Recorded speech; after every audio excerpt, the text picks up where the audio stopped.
I'm not the honoree, so I really hear what you just said. Thank you, Bonnie. My name is Phyllis Sida. The honoree is Gabriella Malati Wood.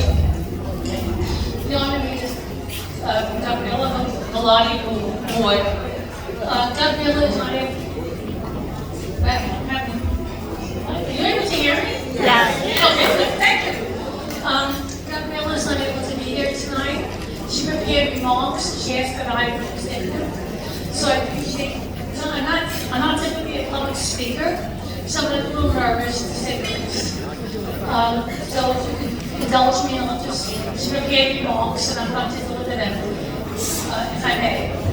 Thank you. Okay. This is the honoree, Gabriella Boyd. Good morning. Good evening, members of the Staten Island Democratic Association and friends. I'd like to thank all of you for selecting me for this honor. I'd like to talk to you about the status of the Granite Hill Swamp, about land use and climate change. On July 4th, workers began cutting down the trees in the freshwater wetlands. By August 31st, 80% of the trees were gone, and the soil was compacted. Could no longer absorb water. On September 1st, Granite Hill and the environmental justice community was flooded. Since we had never before flooded, very few of us had flood insurance. The Coalition for Wetlands and Forests have been warning our electeds for 4 years that we will lose the wetlands and we will be flooded. But no one listened. The worst flooding occurred on Avenue Street.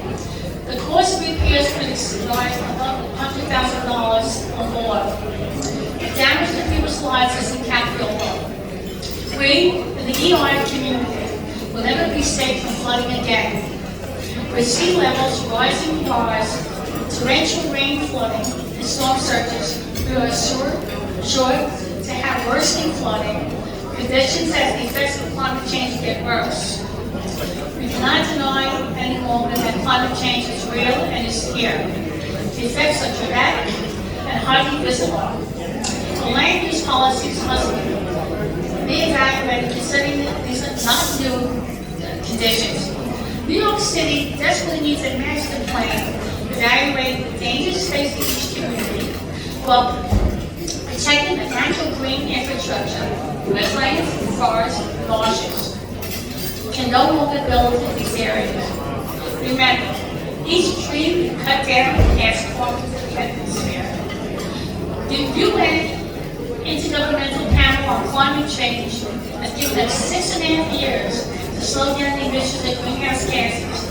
We will not be able to slow down warming of the planet.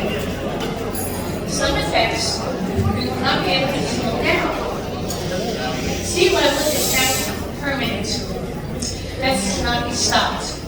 We'll claim a world we will be leaving to our children and future children. It will not be compatible with a good life.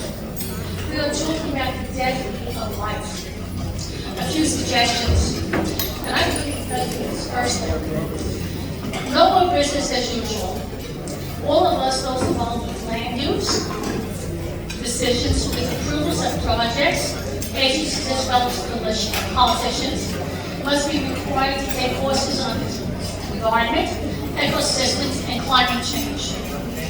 By the way, I can aside my personal experience. I'm a graduate of SUNY, graduate of SUNY, by the way. I didn't know whatever. I didn't know whatever. Thank you. I didn't know about economy. I didn't know about the species over, where the species over one another. But, okay. I think the most was in college, ecology. So I graduated and I took a course locally in ecology. And I realized that these species are mechanical and I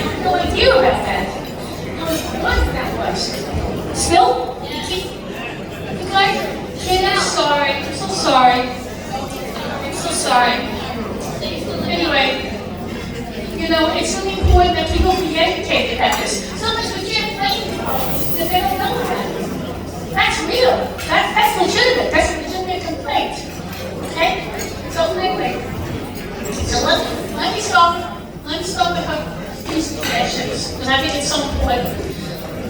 No more business as usual, she said. Let me start again. It's so very important. All those involved with land use decisions, with approvals of projects, agencies as well as politicians, must be required to take courses on the environment, ecosystems, and climate change. Developers, designers, and contractors should be inspired to do the same. Should be required to do the same, I'm sorry. The New York City Building Department should be the first and last stop for any projected projects, such as subdivision at DOB, to monitor projects, where there is the climate change requirements. If the project does not comply, it should be rejected. Serious crimes call for serious solutions. Private property cannot be considered for higher value than the lives of human beings. Preference for saving human life is a public good. There's been a lack of political will for the last 50 years to address climate change. We are now having to pay the price. Our ethical, moral conscience must prevail. The young like to dread their futures. Let's give our young people today and tomorrow some hope for their future. They're depending on us.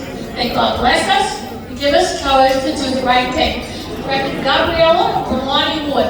In case you don't know this about Gabriella, in addition to having graduated, I'm very proud of this.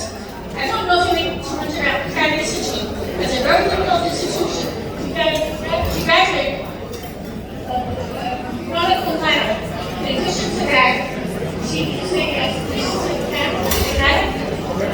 female priest.